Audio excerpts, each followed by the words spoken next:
O amor não busca o próprio interesse. Bom dia, graça e paz. Gente, eu gravei esse vídeo aqui, esse devocional, e ontem, vocês que me acompanham aqui viram que a gente repetiu, porque a gente gravou esse devocional e em cima da hora o vídeo deu problema. Aí a gente não deu tempo para gravar novamente, tá bom? Então por isso que aqui o de ontem a gente repetiu, porque o meu compromisso com vocês é tentar aí de segunda a sexta sempre ter devocionais novos. Sábado e domingo a gente repete. Mas vamos lá. O amor não busca o próprio interesse. A gente está aqui em Filipenses. Deixa eu abrir aqui. Filipenses, capítulo 4. Não, desculpe, 4. Não, Filipenses 2. Do verso 19 em diante, Paulo falando sobre o envio de Timóteo e Epafrodito para ajudar os irmãos lá da cidade de Filipo. E aí Paulo diz, olha, eu vou enviar Timóteo, verso 20, 2:20, porque não tenho nenhum outro com esse mesmo sentimento, que sinceramente cuide do vosso bem-estar, pois todos buscam o que é seu, e não o que é de Cristo Jesus. Que é o que Paulo fala em 1 Coríntios 13, o amor não busca o próprio interesse. Olha que coisa, como que a gente pode, preocupado apenas com o nosso interesse, a gente pode lutar contra Deus e contra o próximo. Um exemplo clássico disso é Jeroboão. Por conta do pecado de Salomão, Deus dividiu o reino, no reino durante o reinado de seu filho, Roboão. De um lado, ao sul, em capital Jerusalém, Judá. Ao norte, capital Samaria, Israel. E Jeroboão liderando em Samaria, por conta do pecado de Salomão. Mas diz o texto que aqui, Jeroboão, em Samaria, ficou com medo de que as pessoas viessem para Jerusalém adorar no templo, porque era proibido prestar sacrifício, oferecer sacrifício em qualquer outro lugar que não no templo. Por conta disso, o texto bíblico declara que Jeroboão ficou com medo de que o povo viesse, então ele fez 2 bezerros, colocou um em Dan, outro em Betel, e disse, vocês não precisam ir lá, fiquem aqui. E aí ele inicia um período de apostasia e um falso culto em Israel. Mas olha que coisa, por conta de uma preocupação legítima, aparentemente, não? A preocupação com o reino que Deus tinha dado para ele. E ele tinha medo também de que eles o matassem depois. Então parece uma preocupação legítima com a própria vida e com o reino. Tudo isso Deus mesmo havia dado para ele. O reino de Jeroboão foi profetizado, um profeta veio até ele e falou, você vai reinar, assim diz o Senhor. Foi Deus que deu para ele o reino, ele não tomou, foi Deus. E uma preocupação excessiva com o que era dele fez com que ele se tornasse inimigo de Deus e instituísse um culto idólatra e fizesse o mal ao seu povo. O pecado dele foi apenas procurar o próprio interesse. Quantas vezes pessoas honestas, que em seu interior jamais pensariam em matar alguém, em fazer coisas horríveis, estão se distanciando de Deus, de sua família, de sua igreja, por pensar apenas em si. Paulo diz que Timóteo serviu a ele como um filho ao pai. Paulo poderia dizer que Timóteo serviu como escravo ao seu senhor. A Bíblia fala desse tipo de serviço. Nós como escravos de Cristo. Mas o escravo ele pode ter apenas medo, ele não serve por amor. Medo. Ou Paulo poderia ter dito, você serviu a mim, Timóteo, como um empregado ao seu patrão. Nós somos servos nesse sentido também de Deus. Mas também você pode servir apenas ao patrão por medo de perder dinheiro, de perder o emprego. Mas ele fala, serviu como filho ao pai. A ideia é de amor. Serviu simplesmente porque é o pai, porque o ama. Essa é a figura que ele usa aqui. Então, Timóteo busca o que é do povo, não o que é dele. Uma preocupação com o outro. Essa é a essência da vida cristã. É essa preocupação com o outro o tempo todo. Então, por exemplo, pais. Os pais foram chamados a pensar nisso, nos filhos. A Escritura declara que os bens vêm dos pais, a esposa vem do Senhor. Então, um bom pai, ele pensa em trabalhar pelos filhos. Ele pensa, eu vou comprar esse carro, mas eu preciso de tudo isso aqui? Isso aqui vai tornar a vida de meus filhos melhor? Vai ajudá-los lá no futuro?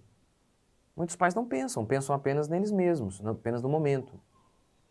Muitos pais não querem se dedicar mais aos filhos porque é chato, dá muito trabalho. Não querem ter mais filhos porque buscam apenas o próprio interesse. Na igreja, a mesma coisa, as pessoas não querem se envolver porque buscam apenas o que é próprio. Eu estou até para gravar um negócio sobre isso, algo nesse sentido. Tem se falado muito aí nesses dias da bola de neve, e uma das acusações é de abuso. E um dos tipos de abuso que eu ouvi é dizendo assim, que exige muito das pessoas e tal. Realmente não sei, não conheço a bola de neve, não sei se as acusações são verdadeiras, mas eu sei de lugares em que realmente uma seita, por exemplo, como a do Jim Jones, exigiu tudo das pessoas e absorveu a vida inteira das pessoas e aquele cara controlava a vida das pessoas completamente. Isso é errado. Mas eu já vi gente saindo de igreja dizendo aqui exige demais. Se exigia que fosse ao culto. E o cara às vezes era líder em alguma coisa na igreja e ele nem ao culto ia. E aí o repreenderam por isso e o cara saiu da igreja dizendo que ali era uma seita, que se exigia demais. Olha o nível do negócio. Então eu sei, existem sim igrejas que às vezes cometem exageros e absurdos, mas tem um monte de gente também do outro lado que não tem compromisso nenhum com a igreja. Que na realidade a igreja é o reino de Deus. Jesus falou, arrependei-vos porque está próximo o reino dos céus. O que seria o reino dos céus? Para mim fica muito claro que seria o início da era da igreja.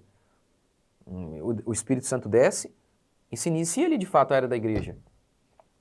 Então eu sei, ao longo da história a gente já viu isso várias vezes. Pessoas se utilizando disso, inclusive desse discurso, para extorquir ovelhas, para implantar um reino próprio. A gente sabe disso. Mas por outro lado, também existem várias pessoas, várias, que usam essas coisas também como desculpa. São pessoas que só buscam o que é seu próprio. Não estão dispostas a servir. Não estão dispostas a servir na igreja, a ajudar. A igreja, a gente tem tantas demandas, né? Puxa, a minha igreja mesmo agora, a gente tem professor gratuito, de teclado, o que mais? Teclado, violão, voz, enfim, várias coisas. Eu mesmo dou aula lá, também de vários assuntos.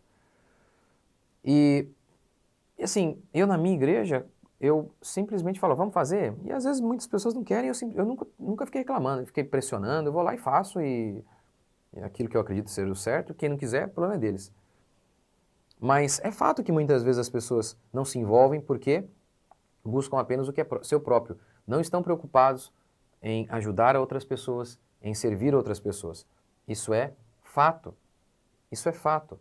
E muitas vezes saem da igreja porque eles são rebeldes. São rebeldes, são preguiçosos, são egoístas. E aí dizem que a igreja que exigia demais. Então tem casos assim. Então tem há ambos os casos. Há casos como seitas mesmo, de seitas como do Jim Jones, mas há outros casos também. Casos em que as pessoas não querem se envolver. Que a gente às vezes tem que se lembrar disso, hein?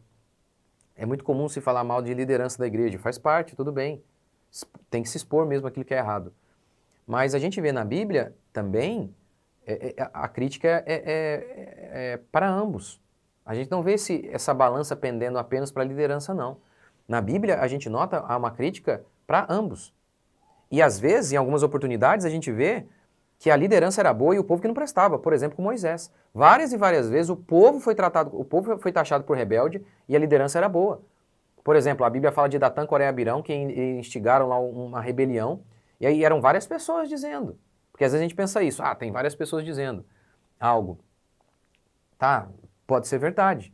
Mas às vezes acontece de várias pessoas estarem mentindo. Uma influenciou várias e todo mundo mentindo. Isso acontece também. Mas enfim, é isso, né? A gente tem que lembrar que Paulo enviou Timóteo, porque Timóteo não cuidava do que era dele, mas ele estava preocupado em servir aos outros. Então é isso que a gente tem que se lembrar, tanto na nossa casa, na nossa igreja, de buscar o que é do outro, de estar disposto a servir. Essa perspectiva é uma perspectiva cristã. Se tem gente se utilizando disso para implantar no próprio reino, o problema é dele, mas isso é bíblico. O amor não busca o próprio interesse, está disposto a servir o próximo. Vamos orar? Senhor Deus e Pai, te agradecemos por mais um dia, bendizemos o teu santo nome, louvamos ao Senhor por tudo que o Senhor tem feito e vai fazer. Livra-nos de sermos egoístas e pensarmos apenas em nós mesmos.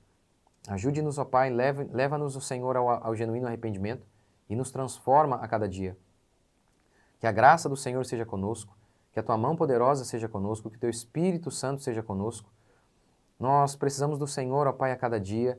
Precisamos da Tua mão, do Teu cuidado a cada dia, nos livrando de sermos egoístas e de estarmos preocupados apenas com o que é nosso. Lembrando-nos daquilo que o Senhor disse, que quando perdemos a vida, encontramos. Que quando nos doamos, que recebemos. Dá-nos um coração assim, disposto a servir nossa casa, nosso trabalho, em nossa igreja, e assim eu tenho certeza a bênção do Senhor estará sobre nós. Nós oramos em nome de Jesus. Amém, gente? Deus abençoe e até a próxima.